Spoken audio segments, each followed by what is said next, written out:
Halo semuanya, selamat datang kembali di episode 2 Manajemen Keuangan. Di episode sebelumnya, kita sudah membahas pengantar manajemen keuangan dan peran seorang manajer keuangan. Nah, sekarang pertanyaannya adalah, sebenarnya apa sih tujuan utama dari semua keputusan keuangan yang dibuat oleh perusahaan? Jawaban dari pertanyaan ini akan menjadi fondasi penting untuk seluruh episode kita ke depannya. Jadi pastikan kalian menyimaknya sampai selesai. Banyak orang mungkin berpikir bahwa tujuan utama sebuah perusahaan itu adalah untuk memaksimalkan laba atau keuntungan. Terdengar logis kan? Tapi ternyata dalam dunia manajemen keuangan modern, tujuan utamanya bukan sekadar itu. Tujuan yang lebih tepat adalah memaksimalkan nilai perusahaan. Kenapa bukan memaksimalkan laba saja? Ada beberapa alasannya. Pertama, laba itu seringkali bersifat jangka pendek. Sebuah perusahaan bisa saja memangkas biaya riset dan pengembangan untuk menaikkan laba tahun ini. Tapi tindakan itu justru bisa merusak prospek jangka panjangnya. Kedua, angka laba bisa dimanipulasi secara akuntansi. Ada banyak trik akuntansi yang bisa membuat laba terlihat lebih besar dari kenyataannya. Ketiga, dan ini yang paling penting, laba tidak selalu mencerminkan arus kas atau cash flow yang sebenarnya diterima perusahaan. Sebaliknya, nilai perusahaan itu mencakup gambaran yang lebih utuh.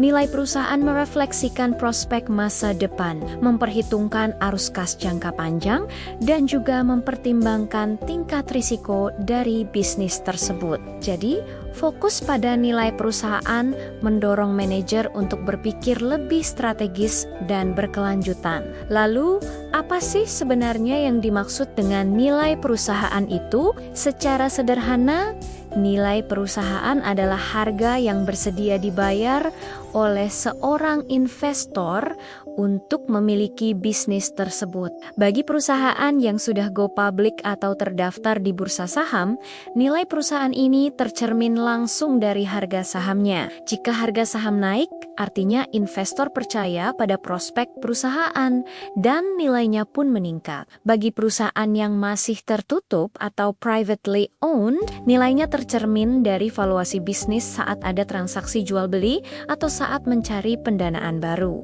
Prinsip dasarnya sederhana, semakin baik prospek arus kas di masa depan dan semakin rendah tingkat risikonya, maka akan semakin tinggi pula nilai perusahaan tersebut di mata investor. Nah, bicara soal risiko, ini membawa kita ke salah satu prinsip paling fundamental dalam dunia keuangan, yaitu high risk, high return. Risiko dan pengembalian itu seperti dua sisi mata uang yang tidak bisa dipisahkan. Investor akan selalu menuntut pengembalian atau return yang lebih tinggi jika mereka merasa harus menanggung risiko yang lebih besar.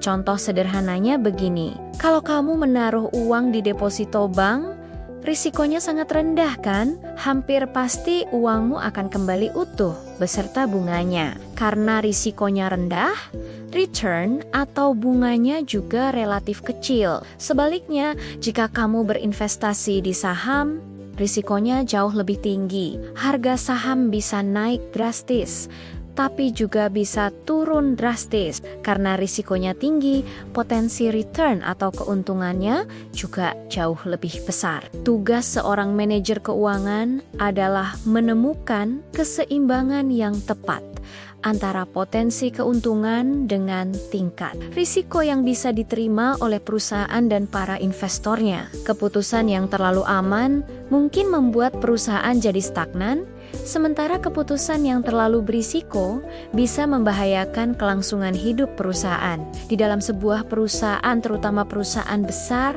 seringkali muncul yang namanya konflik kepentingan. Salah satu yang paling umum dikenal dengan istilah agency problem. Ini adalah konflik yang terjadi antara pemilik perusahaan, yaitu para pemegang saham, dengan manajer yang bertugas mengelola perusahaan sehari-hari. Kepentingan mereka bisa jadi tidak selaras selaras. Contohnya, manajer mungkin lebih termotivasi untuk mendapatkan bonus tahunan yang besar. Akibatnya, mereka bisa saja lebih fokus pada pencapaian target laba jangka pendek, bahkan jika harus mengorbankan prospek jangka panjang. Di sisi lain, pemilik atau pemegang saham tentu ingin nilai investasi mereka tumbuh secara berkelanjutan dalam jangka panjang. Bagaimana cara mengatasi masalah ini? Ada beberapa solusinya. Misalnya memberikan insentif berbasis kinerja jangka panjang kepada manajer seperti opsi saham. Dengan begitu, manajer juga akan ikut diuntungkan jika nilai perusahaan meningkat. Solusi lainnya adalah melalui pengawasan yang ketat dari Dewan Komisaris dan menuntut adanya transparansi dalam laporan keuangan. Disinilah manajemen keuangan berperan penting untuk menyelaraskan berbagai kepentingan ini. Dari sini, kita bisa melihat bahwa ada dua horizon tujuan keuangan, jangka pendek dan jangka panjang. Keduanya sama-sama penting dan harus berjalan beriringan. Tujuan jangka pendek biasanya berfokus pada likuiditas, artinya memastikan perusahaan punya kas yang cukup untuk membayar gaji, tagihan pemasok, dan semua kewajiban lancar lainnya. Likuiditas yang sehat itu ibarat darah bagi tubuh manusia. Sementara itu, tujuan jangka panjang berfokus pada hal-hal yang lebih strategis, seperti pertumbuhan perusahaan, menjaga struktur modal yang optimal antara utang dan ekuitas, dan tentu saja tujuan utama kita, meningkatkan nilai perusahaan secara berkelanjutan. Sebuah perusahaan yang hanya fokus pada tujuan jangka pendek akan kesulitan untuk tumbuh dan akhirnya stagnan. Sebaliknya, perusahaan yang hanya memikirkan tujuan jangka panjang tapi mengabaikan likuiditas bisa kehabisan napas di tengah jalan. Penting juga untuk diingat bahwa perusahaan tidak hidup di ruang hampa. Tanggung jawab perusahaan bukan hanya kepada pemilik modal atau pemegang saham. Ada banyak pihak lain yang berkepentingan yang kita sebut sebagai stakeholder. Siapa saja mereka? Ada karyawan yang menggantungkan hidupnya pada perusahaan, ada kreditor atau bank yang memberikan pinjaman, ada pemerintah yang menerima pajak, ada konsumen yang menggunakan produknya, dan juga masyarakat luas yang terkena dampak dari operasional perusahaan. Manajemen keuangan modern harus mampu menyeimbangkan kepentingan semua stakeholder ini. Keputusan keuangan yang baik tidak hanya menguntungkan pemegang saham, tapi juga harus bertanggung jawab secara sosial dan lingkungan. Nilai perusahaan yang sehat dan sejati adalah nilai yang bersifat sustainable atau berkelanjutan, bukan nilai yang diciptakan sesaat dengan mengorbankan pihak lain atau lingkungan.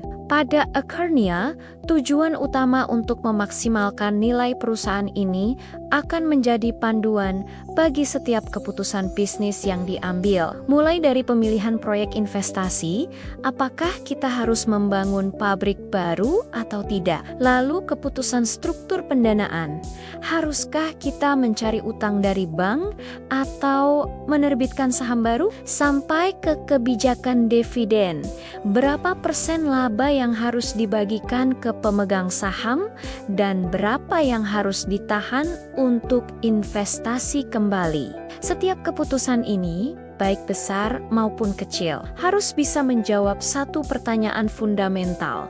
Apakah keputusan ini akan meningkatkan nilai perusahaan dalam jangka panjang? Jika jawabannya ya, maka itu adalah keputusan yang tepat. Jika tidak, maka perlu dievaluasi kembali. Jadi, sebagai kesimpulan, tujuan keuangan sebuah perusahaan itu jauh lebih dalam dari sekadar mencari untung. Tujuannya adalah menciptakan nilai yang nyata dan berkelanjutan bagi para pemegang saham dan seluruh stakeholder dengan mengelola risiko secara bijaksana. Memahami tujuan ini adalah langkah pertama yang krusial sebelum kita menyelam lebih dalam ke aspek teknis manajemen keuangan.